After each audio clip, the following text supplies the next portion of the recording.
Both in 2024 were the real stars of the driver market in their respective disciplines, and both are just weeks away from the start of the long-awaited racing season. Lewis Hamilton announced his move to Scuderia Ferrari in February 2024, followed by Marc Marquez, who officially secured the official Ducati ride for the upcoming season in June. Two super champions, the most successful active riders in their championships, who have decided to join the Red Italians on 2 and 4 wheels, with the clear goal of chasing another world title that, for both, would have the flavor of a consecration that only Ferrari and Ducati can offer them. Lewis Hamilton has nothing left to prove to anyone, but if he were to win an 8th Formula One title with the Maranello team, he would add the most precious stone to a crown that would, for many, crown him as the greatest of all time. By tying his story to the Ferrari legend, the Englishman would almost immortalize his star in Formula One. Marc Marquez, too, has nothing left to prove to anyone. He has already shown in the 2024 MotoGP championship that he is still capable of winning races on the Ducati of the Gresini team, brushing aside the criticisms of those who thought he could no longer win after his serious crash at Jerez in 2020. The Spaniard is still hungry for world titles, despite already having 6 in the Premier class. The 7th title, which the official Ducati team could easily give him, would tie him with a certain Valentino Rossi at the top, who won 6 in MotoGP and 1 in the 500cc class. And then, who knows? However, beyond statistics and record books, the two champions will face situations that are very similar in some ways, but different in others. Let's analyze them together. Both Marc Marquez and Lewis Hamilton have been strongly wanted by the ownership of their future teams, and because of this, it is clear that, at least in their first season, they will enjoy a special status within the team. The British driver has come out of a 2-year contract with Mercedes, and to make room for him, Ferrari rolled out the red carpet, even sacrificing a solid and fast driver like Carlos Sainz. Marc Marquez convinced Ducati to give him the official bike after a season that was certainly positive and full of victories, but not without mistakes. Nevertheless, as is well known, Ducati decided to leave out the then likely, at the time of the decision, and later confirmed world champion Jorge Martin. Two decisions that, in a sense, are humanly uncomfortable, especially Ducati's, but certainly supported by the ownership, which sees in the Lewis Hamilton Ferrari and Marc Marquez Ducati pairings enormous commercial potential beyond the results that both will certainly bring. Both will surely make good use of this political support towards their teammates in the 2025 motorsport season. Lewis Hamilton and Marc Marquez arrive at their new teams, welcomed with all the honors and fanfare expected, with Ferrari and Ducati absolutely determined to put their jewels in the best possible position to perform. Alongside them, respectively, Charles Leclerc and Pecco Bagnaia cannot help but be somewhat concerned.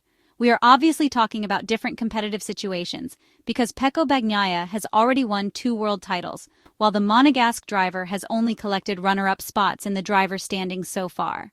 However, both have held the role of lead driver in their teams for several seasons, and have been tied to their teams with multi-year contracts. As we all expect, it won't be an easy coexistence for either of them. Pecco Bagnaia and Marc Marquez already had an on-track contact in 2024, and the Spaniard is certainly not the type to make chivalrous gestures if he knows he has a winning bike.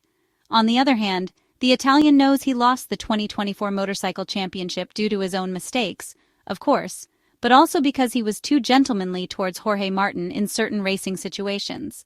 A mix of attitudes that is dangerous for the ambitions of the Italian champion. Between Lewis Hamilton and Charles Leclerc, there have never been any major on-track tensions, which is quite obvious, especially considering Hamilton's often exemplary fairness. However, the Monegasque has often been prone to getting down when he sees his teammate being faster. The radio controversies against the newly praised Carlos Sainz in some races this year are just the latest example. Lewis Hamilton will be a much harder target for Charles Leclerc, who will need to put aside his ghosts and focus only on himself. The expectations for Lewis Hamilton and Marc Marquez for the upcoming season, however, are very different.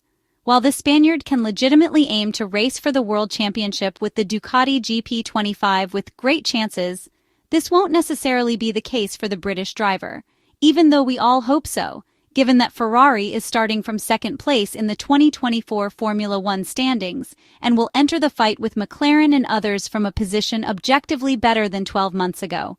Winning the F1 driver or constructor title will not be easy, and to do so will require exceptional consistency, given the close gaps already shown this season by all the teams. Lewis Hamilton's consistency was objectively lacking in the 2024 championship, not always due to Mercedes' faults, as shown by George Russell's performances.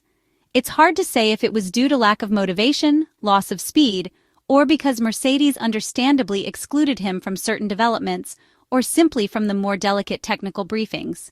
Lewis Hamilton still alternated extremely high peaks, like the victory at Silverstone and the performances at Spa, Las Vegas, and Abu Dhabi, with moments of deep crisis when the team struggled to convince him to stay on track and fight. In qualifying, the Brit often struggled with George Russell's speed, and a driver like Charles Leclerc, who has qualifying pace as one of his sharpest tools, risks being a very anxious starting point for the latest Lewis Hamilton, who will need an injection of character and consistency to withstand all the pressure that will fall on him as soon as he steps into the Ferrari cockpit. Very different is the character situation for Marc Marquez, who has often won the confrontation with all his potential rivals, both on track, considering what his GP23 allowed, and off track, recalling his rise to the official Ducati team in 2025. The Spanish rider showed this season that the dark years at Honda and the physical problems after the Jerez crash have not affected his speed or determination in the slightest. Deep down, he knows he can win the 2025 world title, but he will need to be careful not to fall into those crashes he justified this year with the I-had-nothing-to-lose approach. Marc Marquez's worst enemy might be his mind, in the burning obsession to win always, even when he should allow some strategic thinking to avoid heavy 0 points in the standings. The MotoGP title will also be won with consistency. Just ask Pecco Bagnaia for recent experience. From the point of view of getting familiar with the team and the machine, Lewis Hamilton and Marc Marquez are starting from very different positions. The Spaniard has already tested the GP25 at the end of season tests, and even though he raced for a customer team, he has still gotten used to Ducati as an organization as well as a bike. Therefore, he is definitely better acclimatized than Lewis Hamilton, who was unable to drive the Ferrari in the post-Abu Dhabi tests due to contractual reasons with Mercedes.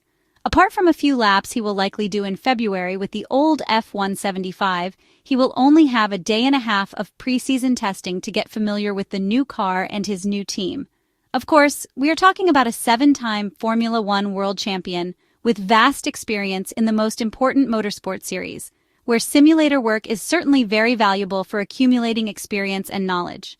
But Formula One has recently shown that with simulators and CFD, you can never fully understand everything, and to shave off that 10th in qualifying, a total symbiosis with the car is required, which only comes from the miles driven on track.